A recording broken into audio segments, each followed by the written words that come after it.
Shakespeare from a Marxist perspective, which is a really interesting subject, actually, because Marx was very influenced by Shakespeare, and his writings show references to Marx. Just a quick quote, which I've stumbled across when I prepared for this session, from Marx's son-in-law, Paul Lafargue, who was writing about how obsessed Marx was with Shakespeare.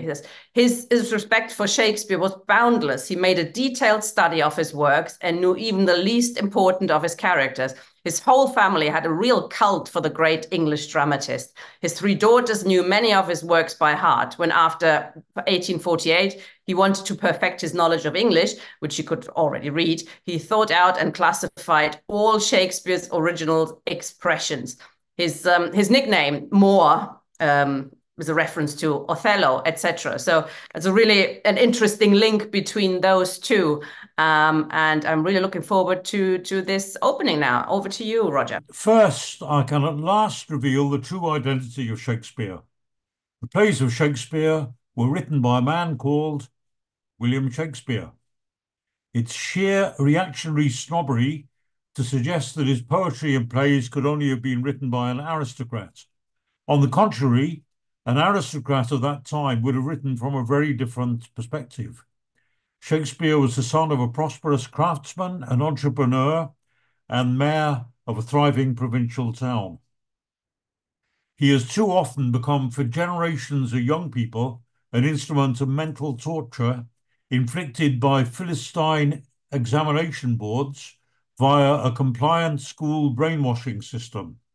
And as for part of my life as an English teacher, I've seen too many schools force their students into utterly pointless dissections of dead texts by linguistic analysis, digging up metaphors and dramatic irony and alliteration and iambic pentameter, treating them as anything other than dramatic entertainment. It's as if you evaluated Michelangelo frescoes in terms of the chemical composition of the paint. Plays are not meant to be read, let alone analysed, but first of all, performed. Now, Shakespeare was an actor and the manager of a theatre company. He deployed his talents to fit the needs of his time, and his very quality of empathy left him impervious to the demands of partisan allegiances. He wrote to entertain the crowds, sometimes pandering to the whims of the royal patrons who sponsored his productions, but always with his finger on the pulse of a society on the brink of massive upheavals. Everyone wants to claim Shakespeare as their own, as an advocate of the divine right of kings, or alternatively, as a champion of democratic human rights, as a secret Catholic subversive, or as a sycophant of the new Protestant ascendancy, as a conservative advocate of royal privilege, or as a forerunner of the coming parliamentarian uprising, as an upstart plebeian entrepreneur, or as a clandestine aristocratic courtier masquerading under a pseudonym. Now, we, for our part, will not cannibalise his memory. How much could the mayor of a provincial English town at the turn of the 17th century have in common with Marxism? Shakespeare was certainly not a pamphleteer. What he was a dramatist with an uncanny ability to penetrate deep into the mind of whatever character crossed his stage. And let's look at some examples. How else could he start with, for instance, the caricatured racial stereotypes of a miserly, vengeful Jewish moneylender, or of a hot-blooded black man manipulated into murdering his wife, and yet, at the same time, enter so utterly and completely into their psyche? Can Shakespeare really speak to us 400 years later as he did to his contemporaries? First of all, I'd say in his comedies, the answer is no, not really. Schools often start children off with comedies like A Midsummer Night's Dream or Twelfth Night or Much Ado About Nothing, in the delusion that these will offer an easy, fun way for them to get started. Unfortunately, the problem is that after 400 years, the old jokes just aren't funny anymore. Humour mutates with each successive generation. The jokes that I found funny in my youth left my elders cold. Tell the same ones to kids nowadays, and they just don't work. Humour tends to titillate the thinly repressed secrets peculiar to each successive generation. And for all the scintillating brilliance of Shakespeare's wordplay, these elaborate operettas of cross-dressing, mistaken identities, excruciating puns, and multiple marriages seem to us very distant, dated period pieces. Tragedy, on the other hand, strikes a chord throughout the ages. The relentless cycle in Shakespeare's tragedies of war, death, betrayal, and bereavement has the same timeless, devastating impact today as it did in his lifetime. Let's focus first on one of Shakespeare's best-known plays, Macbeth. It operates on an extraordinary weave of multiple layers. At its most basic level, it's a simple horror story, complete with witches, ghosts, murderers, black magic, which entertained the crowds just as modern horror movies do. But it was so much more than that. On another level, of course, it was an opportunistic gesture of obsequious deference towards the new king, James I, the king imported from Scotland after the death of the childless Tudor Queen Elizabeth, hence the Scottish play.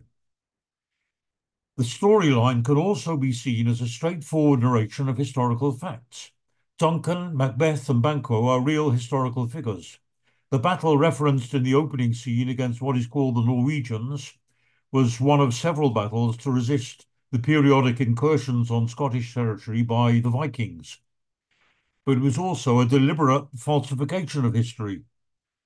Duncan was in reality just one of a succession of countless rival gangster warlords jockeying for power.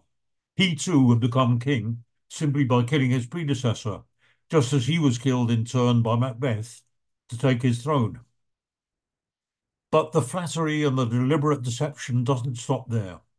The witches are shown predicting that Banquo shall get kings though thou be none. Now, what's the point of that detail? The fact that King James really was the 8th generation descendant of Banquo. But there's one important little revision that Shakespeare made to the story. Banquo is portrayed in the play as a hero and an innocent victim of Macbeth, while the actual historical truth is that the real Banquo was actually an accomplice together with Macbeth, equally guilty of the murder of King Duncan. But that too is not all. In other ways too, the play shows a sycophantic deference to James. For a start, it indulged his perverse and paranoid obsession with witchcraft. It was James who was soon to initiate a reign of sheer terror and mass hysteria in which thousands of women were tortured, mutilated, burned alive, or drowned. These old village women were the living link to centuries of rural wisdom and folk medicine. The orgy of witch hunting was not just an outbreak of mass hysteria, it was designed to wipe out all traces of pagan pre-Christian traditions and to entrench through a reign of terror the absolute domination of the Protestant Church. Note, for instance, that among the foul ingredients itemized in the witch's cauldron, as listed in their famous incantation, bubble, bubble, toil, and trouble, are included the following: liver of blaspheming Jew, and nose of Turk and Tartar's lips. Of course, Turks were the archetypal Muslims, and the Tartars were another name for Genghis Khan's Muslim Mongol invaders who had occupied most of Europe. So they were symbols of rival religious cultures which had to be cursed, exorcised, and stamped out mercilessly. But on yet another level too, Shakespeare's plot was consciously crafted to suit the immediate political agenda of the ruling class.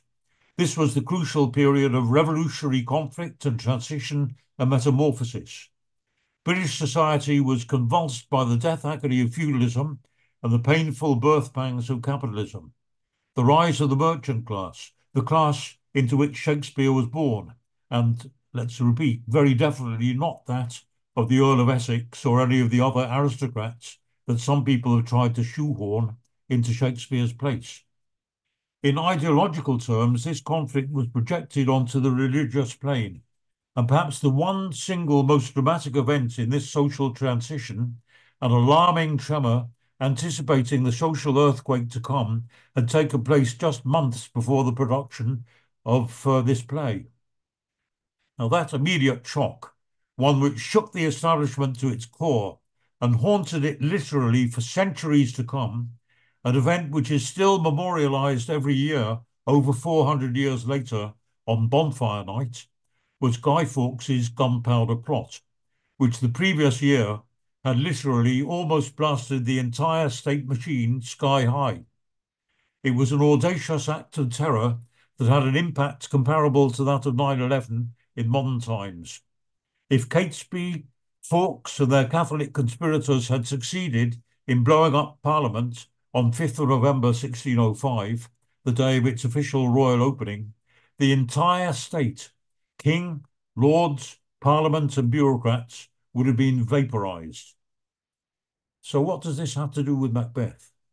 The answer is absolutely everything. The reference is hammered home in almost every line of the play. How? By using a device, the significance of which may mean little to a modern audience, but whose impact to a contemporary audience would have been crystal clear. The constant theme throughout the play, the motif running through almost every other line, that of equivocation. It's a constant motif, saying one thing, meaning the opposite. Double talk.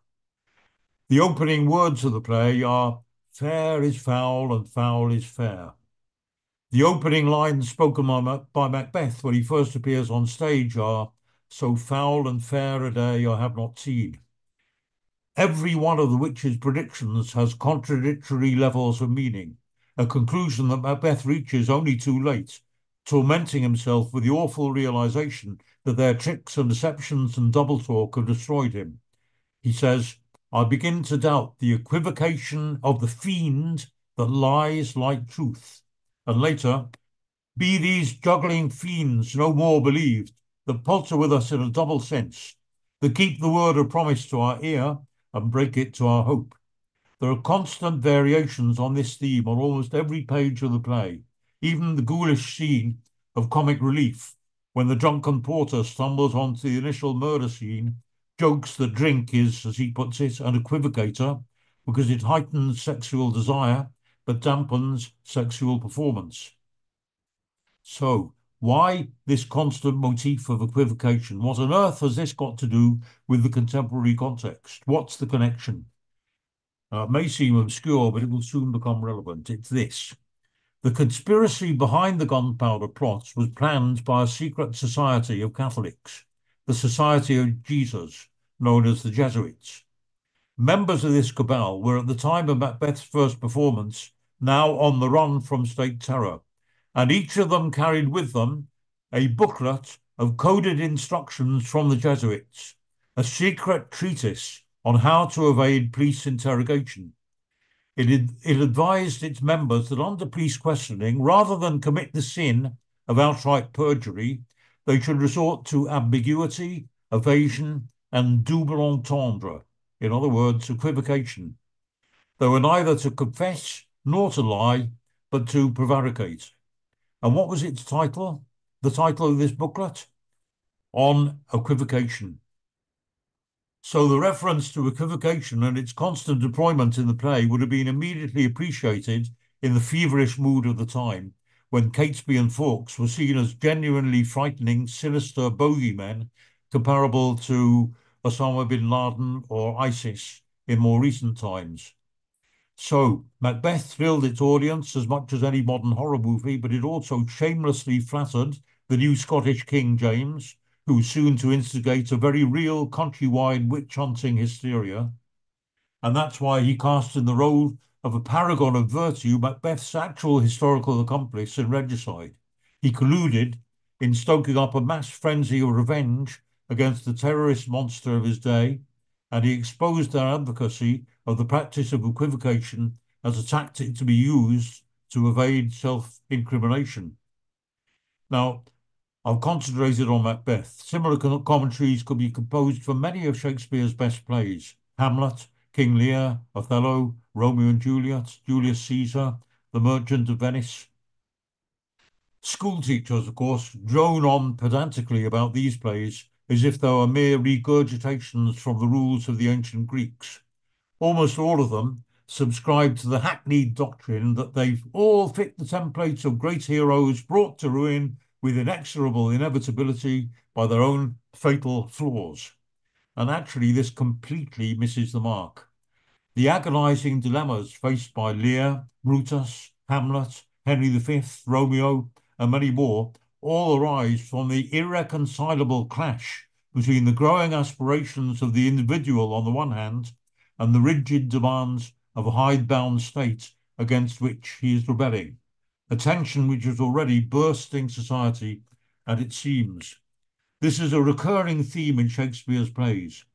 For instance, in Romeo and Juliet, in which Verona's rival, lawless, warring mafia street gangs defy the flagging authority of the prince's laws, and the young lovers rebel against the authority of their parents. In Hamlet, which portrays the adolescent rebellion of a prince against his stepfather, the illegitimate murderous king. In Julius Caesar, a study of conspiracy, assassination, and civil war. Shakespeare depicted, and that's the answer to the person who said, what's this to do with Marxism? Shakespeare depicted the growing antagonisms threatening to tear apart a hidebound, moribund, rotting feudal structure. Remember that England was soon to become the first country since classical times to chop off the head of a king. Now, it's true that wherever they appear in these plays, the common masses are depicted as raucous, fickle, and malleable. In Julius Caesar, they're swayed within minutes from one allegiance to another, first by the plain-spoken oratory of Brutus, and then by the manipulative rhetoric of Mark Antony. Shakespeare was no democrat. And yet in all his best plays, you can hear, and there again is the answer, the approaching rumble of civil war, the stripping for all time of dynastic authority. I'll give a couple of examples, then I'll finish. What does the young King Henry V say while in disguise? He says, I think the king is but a man as I am. In his nakedness he appears but a man. In King Lear, Shakespeare literally strips a king naked and sends him raving and delirious into a storm-drenched wilderness, accompanied only by a clown and a blind madman. And in this play, above all, he presents an unmistakable image where royalty is literally stripped of all its trappings to reveal a poor, vulnerable, pathetic old weakling. Again, listen to these words of Lear. They told me I was everything. 'Tis a lie. I'm a very foolish, fond old man. And then again, here I stand, your slave, a poor, infirm, weak, and despised old man. And he even says, Thou hast seen a farmer's dog bark at a beggar, and the creature run from the cur. There thou mightst behold the great image of authority. A dog's obeyed in office. In other words, even a dog, if you give it the title, then ordinary non-aristocratic mortals will fear and cringe before it. So these plays could not have been written either a century earlier or a century later. They could only have grown out of the soil of a society just one generation away from civil war. And they encompass all the poetry, passion, and intensity of a society on the brink of revolution. Right. Thanks, comrades. Thank you very much, Roger. There's been a bit of a hoo-ha in the in the chat. Comrades are taking exception to you dismissing his comedies. But a couple of comrades, Luke, actually, Luke, I'm going to bring him in quickly. Hello, good evening. Hi. I didn't expect this. I'm a little bit unprepared, but I'll do my best. Thank you, Roger, for the presentation. Very stimulating, and it's great to see others take such an interest in Shakespeare's work and its relevance for us today. I must say, though, I was a bit disappointed by the rather casual dismissal of the wonderful comedies and their profound relevance to issues of gender, above all today, and patriarchy. If you take, for example, the cross-dressing you mentioned, Roger, I don't see it as something quaint at all. I see it as an incredibly innovative device, way ahead of its time, for exploring the boundaries of gender. And we see this very clearly in Twelfth Night with Viola and Olivia, and the incredible confusion that arises in gender relations because of the cross-dressing. Of course, the cross-dressing is on one level, it's a merely practical device, because we had boy act in Shakespeare's theatre, women were not allowed to take part. And Shakespeare got round this, if you like, by the device of cross-dressing. But at the same time, cross-dressing gives him the opportunity to explore what it means to be a stereotypical woman, and the freedom, the empowerment which a woman acquires when she's dressed as a man and acquires another voice. You see this particularly with Rosalind. Rosalind in As You Like It is a massive role for females. And every great actress of our time has always wanted to play Rosalind, as they've wanted to play Cleopatra, as they've wanted to play Viola, and all the female characters, almost with Othello. I mean, there are so many ways in which Shakespeare gives females a voice at the same time as having to struggle against the typical patriarchal view of women who should know their place. I mean, Taming of the Shrew is a fascinating example of this contradiction. On the one hand, it's a comedy. You dismissed the comedies. I think Taming of the Shrew is a wonderful starting point for discussion. It's despised by some, and some people say it shouldn't be put on at all nowadays because of the taming by Petruchio of Caterina. But at the same time, Shakespeare is full of contradictions, and this is very Marxian. And I think Marx would have appreciated the thesis, antithesis, and synthesis that you get in Shakespeare's comedies. He takes a proposition, the typical, if you like, traditional feudal view of a woman's place, and he constantly questions this. He does it in A Midsummer Night's Dream.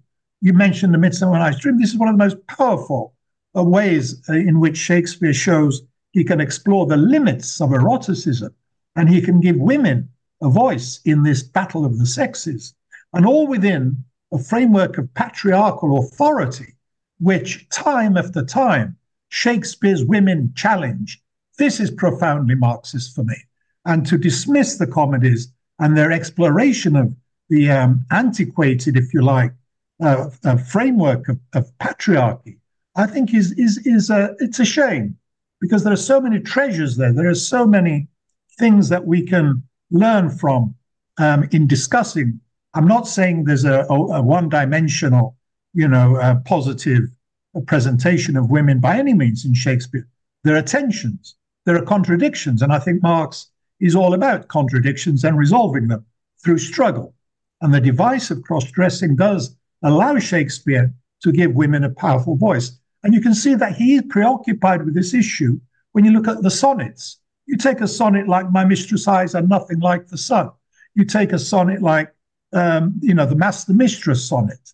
A woman's face with nature's own hand painted, hast thou the master mistress of my passion.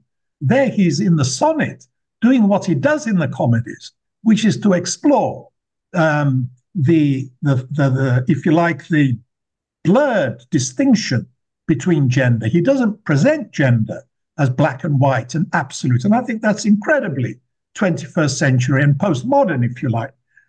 So if we look at the sonnets and what he does there with the young, fair youth, and we look at the comedies at the same time, we can see a line of connection.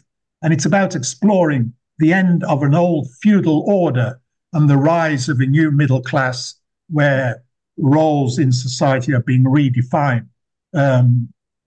constrained largely through developments in the economy and shifting social classes. And again, can I just mention? Well, I've said enough for the time being. I'd also like to come back to the rather unquestioning dismissal of the authorship question, which I would have expected a Marxist to have a more critical approach to. What it's a very misguided view from what I'm a skeptic, and I'm not an aristocrat. I'm a left winger, and I think, on the contrary, the traditional view of the authorship is a reactionary view, which reinforces the establishment perception of Shakespeare, who does not challenge the current structures of power. Whereas those who question the traditional story, you often find, are exploring far deeper interclass distinctions in Shakespeare through the conflict between the aristocracy, the middle classes, and ordinary working people. I think I've said enough, but thank you, Roger, for the presentation. Thank you very much, Luke. I mean, we want this series to be, where we question each other very much. So you're very welcome also to prepare another session if you fancy, where you present a different point of view. We put you a little bit on the spot there. So I'd if you love want another, yeah, fantastic. I'll get in touch with you. I've got your email now. Thank you. Ian, you wanted to say something. Firstly, thank you, Roger Silverman. I wish you'd taught me Shakespeare. It was brilliant. I thoroughly enjoyed it. I had the great good fortune, despite going to a crappy London comprehensive, it had a really good drama department. And we regularly used to go out to watch Shakespeare plays at the open air theatre in London. This was before the Globe had been built.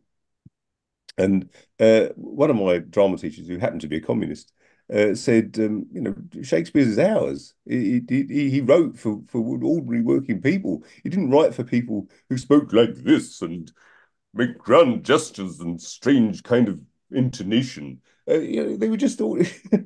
And when subsequently the Globe Theatre was built, with the help of a communist, by the way, Sam Wanamaker was kicked out of the USA because because of the McCarthy witch hunt.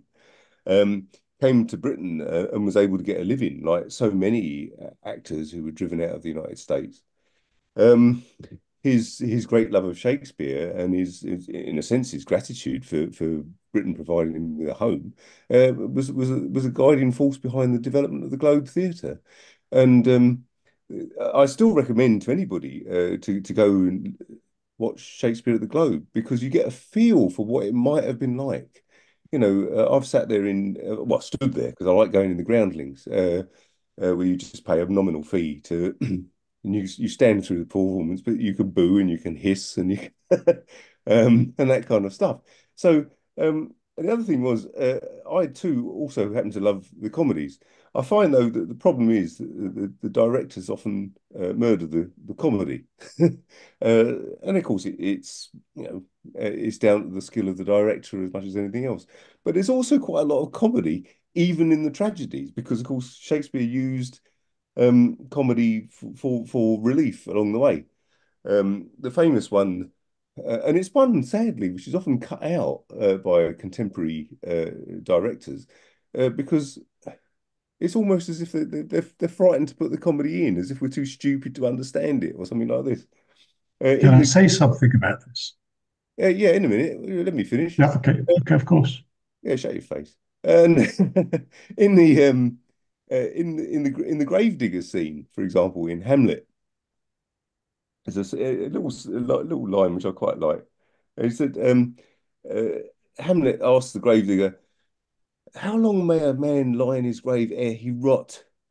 And the gravedigger replies, "Oh, in faith, if he be not rotten before he die, as we have a good many pocky courses now a days that will scarce hold the lying in." And then he goes on to say, he will last some 8 years or 9 years. This was a direct reference to syphilis, which was quite widespread in Shakespeare's time, and the audience would have fell about, because the idea of you catch the pox and your nose rots off and all this kind of stuff was a generalized feature. Now, there's an advantage to doing some sort of textual analysis, because otherwise you miss some of the bright spots. And there's a lot of really, really funny lines throughout Shakespeare, in both the comedies and the tragedies. But it's just one of the things I really hated when I was involved in Marxist politics in a certain northern city, which remain nameless, is that quite often you get something that's supposed to be kind of political, and it would be kind of a kind of a you'd be lectured to from the stage, as it were, by people who, this is written by an ordinary working man, and this kind of stuff, ignoring the fact that the classics are just full of stuff which is of direct relevance to us, and was written for us, and it's utterly beautiful. And thank you, Roger. It was an excellent presentation. Tam wanted to say something as well. Yeah, just draw people's attention to the what I posted in the chat. There's an absolutely fantastic talk, especially on the comedies, by a guy called Jacob Fischel, who's in New York, but a wonderful Shakespeare expert, that he gave to the radical anthropology group called The Anthropology of Shakespeare. And I've learned so much from that, because like Ian, I've found that most of the comedies that I have seen just didn't hit the mark, and were sort of, it made it understandable what Roger was saying. But I just wanted to draw attention as well to what I've discovered about Shakespeare and his influence in Gaza. There's a wonderful Gaza monologue called From Gaza to Shakespeare. It starts off, "Help me, my friend. How can you be present? After more than 500 years, you jump before my eyes with every image and every cry. I hear you screaming with the children and sharing their crying with the mothers, dressed in black like Hamlet's father, emerging from under the rubble carrying a child's toy." If you go to the Gaza monologue site, you'll find all that. And Rifat Alaria, who was assassinated in December, on YouTube, there's a whole range of his lectures on Shakespeare to his students in Gaza, who he encouraged them to learn English and to study Shakespeare. And there's a wonderful book called Enter Ghost, Isabella Hamad, about a production of Hamlet going on in the West Bank. And I was hoping that we were going to have, there was going to be a Shakespeare celebration on his birthday, April the 23rd, where all this would be raised in where it all started, before the Globe, where Ian was talking about, in Shoreditch. I was a member of the Shakespeare in Shoreditch Society, and on the 400th anniversary to the day when it moved from the theatre to the Globe, we did a production written by an amazing actor who played Mercutio in Zeffirelli's Romeo and Juliet, John McHenry. That he wrote a play about a production of Tamburlaine being rehearsed, and the bailiff's at the door, so they have to give up. And I was in this production. We did it. It was between Christmas and New Year, late 90s, and we then marched from Shoreditch to the Globe with two wooden beams represented what they took from there, and we marched through the city. And, between Christmas and New Year, the whole place is dead, but we had two oxen taking these down through the city, and Mark Rylance was waiting for us at the Globe to celebrate that. That was an extraordinary event. Yeah, I'll leave it at that. But this is great. Yes, great chat. Thank you, Tam. Roger, do you want to reply to... Oh, I think Luke wanted to say something briefly in addition. Well, there's so much we could say, and I don't want to monopolize. The previous speaker just mentioned Mark Rylance. Mark Rylance is not an aristocrat. He's not reactionary. He's one of our great Shakespearean actors and has devoted his life to Shakespeare. And he's a Shakespeare skeptic concerning the authorship. I think we should bear that in mind. And many other great actors of today, including Derek Jacobi. I don't think they're snobs.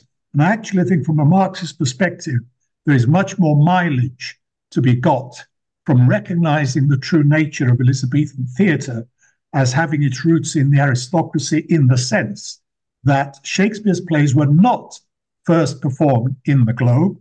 They were first performed for the Queen. They were performed in the palace. He's a court poet and a courtly poet above all, and a courtly playwright. Once we understand that, and there's a book by Richard Dutton, a great mainstream Shakespearean scholar, called Shakespeare Court Playwright. I recommend we have a look at it, because he explodes the myth that Shakespeare wrote primarily for the masses. He has nothing but contempt for the masses. And we must recognize this. This is not what Marx liked about Shakespeare. He does time and again show he has no respect, and he thinks they're good for a laugh. They smell, their breath smells. He brings them in when he explores the riots which followed from the dearth, from the famine in those times in Coriolanus. And this is what we should be looking at, what he does with them in Julius Caesar, in Coriolanus.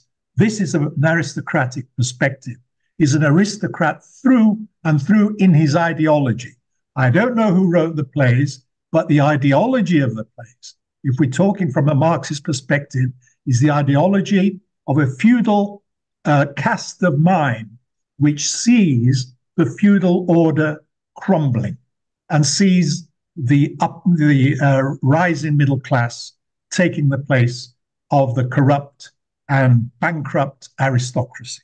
So the comedies, it's misleading to think that comedy in Shakespeare means laughter. It doesn't. It means at the end of a comedy, people get married. At the end of a tragedy, they die. This is the essential, quintessential distinction, not that it is funny. Because as a previous speaker mentioned, Shakespeare mixes comedy and tragedy in all of his plays. The tragedies are full of comedy. And the point is about the comedies that they end in harmony, sometimes a very forced harmony. It's particularly in The Taming of the Shrew, for example, and in the problem plays. The harmony which is forced upon them begs a lot of questions. And this is what I find is radical about Shakespeare, the gaps in Shakespeare, the contradictions in Shakespeare. And we should mention Timon of Athens, which was Marx's favorite Shakespeare play, and the exploration of the power of gold. And it's all done through the perspective of the ruling class, Roger. It is not done through the perspective of working people. There's nothing snobbish about saying these plays are redolent of respect for the monarchy, respect for the hierarchical order of society, at the same time as exploring and questioning that hierarchy. This is exactly what Hamlet is. Hamlet is a feudal prince, and it's the voice of the feudal prince which is questioning the rotten state of the establishment of Denmark in that particular play. So I think historical facts should be of great interest to Marxists, and we should not repeat the myths of the traditional establishment view about Shakespeare from Stratford, about whom we know virtually nothing. And we have this ridiculous theory of a genius who made it all up and wrote 37 plays about court life, and not a single play about working people, and not a single play apart from the Merry Wives of Windsor about the middle classes, vaguely. So this is odd. This is odd in a working chap from Stratford, and I grew up near Stratford, and I made the pilgrimage to Stratford many, many times in my life. And I taught the myth of Shakespeare, the uncritical view of Shakespeare. It's time we really brought Shakespeare into the 21st century and recognized him as somebody who is deeply embedded in the politics of his time. And if you ignore the court politics, you ignore the political aspect of Shakespeare. The whole perspective of the plays is of somebody who's familiar with the struggle for power in the court, and in the comedies, the conflict between patriarchy and the female characters. But if we begin from the point of view that he wrote for the masses, for which there is no evidence, as I say, I will end with the comment at the beginning. He has nothing but contempt for the masses. This does not make him of no interest to a Marxist like myself, a fairly amateur Marxist, may I say, but I find his relevance is profound, as it was to Marx himself, not because he wrote for the people or from the perspective of the people, but because he showed the cracks and the contradictions in the established order of the Tudor dynasty and then the Jacobean dynasty after that. Thank you once again, Roger. I think I should shut up now. Interesting point of view. I'm glad we're having this discussion. Roger, now yes. you can. Well, look, there's a lot of things. Luke, thank you for very stimulating and provocative points that you're making. But with all due respect, either you weren't listening properly to what I said, or I didn't put it over properly. But I never said, in fact, I explicitly denied that Shakespeare was a friend of the masses. I said I can find the text of what I said in a minute. I referred, for instance, to Julius Caesar and the Brutus and Mark Antony speaking to the crowd, and I said, on the contrary, he shows no respect and no faith in the masses at all. He portrays them as being completely gullible, swayed, really just putty in the hands of the orators, first of Brutus and then of Mark Antony. I didn't say that he was any friend of the working classes. I said that he was, but I did say that he was showing the collapse and the breakdown of the old feudal monarchic structure and anticipating the revolution and the civil war that was coming. And I think that is the only way that can be explained. And when you say, the traditional view, I was not putting a traditional view at all. The traditional view, the one that is always taught by the mainstream, is always that Shakespeare is somehow sort of timeless. And as I think I quoted again at the beginning, the idea of Greek tragedy, that all he's doing is showing heroes, great people with one single fatal flaw which undermines them. And I was saying it's nothing to do with that. It's absolutely not. What it is about is again and again, and I gave a fair number of quotes which I think backs up the idea that he was talking about the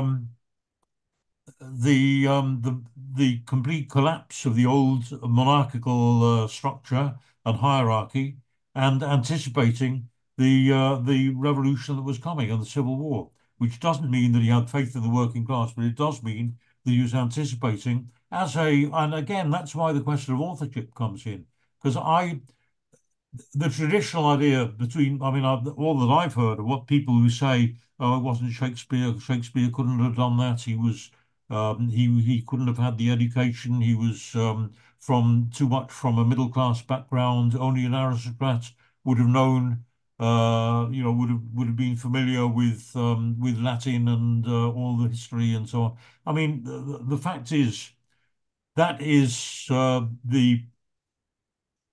that idea comes from prejudices of people who do not understand the significance of Shakespeare's play in terms of his finger on the pulse of the coming bourgeois revolution, the coming civil war, and the breakup of feudal society. I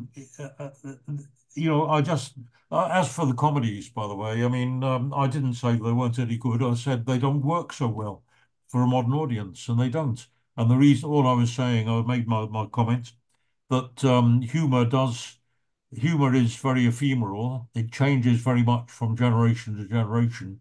And what seemed funny 400 years ago doesn't really work. And I'm saying that as the experience of teaching in schools, where so many schools start by saying, oh well, let's give them a nice easy introduction by letting them watch what Much Ado About Nothing or something, and it's completely confusing. It's just so difficult for them to follow, and the humour they just don't find it funny. And maybe there's something wrong with me, but for me, I just don't think it works. And I think for most people, it's the same thing. The tragedy, on the other hand, immediately they strike, and I agree. Of course, there's comedy in the tragedies, and I suppose to some extent vice versa. But I mean, I quoted the comic scene in Macbeth where the porter knockabout farce almost to the drunken porter coming in just at that fatal moment, just after the murder of Duncan.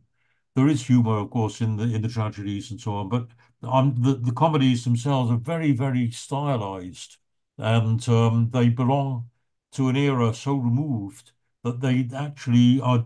I don't think that they have much impact nowadays. Maybe other people see it a different way. Maybe, I mean, I would very much like to hear um, a lead off by Luke, on putting his point of view. Although we got quite a lot of it tonight too, and maybe I can come in perhaps, and we can have a bit of a debate. Sounds very interesting. Thank you very much, Roger, and thank you, Luke, Tam, Ian, all contributed to this discussion.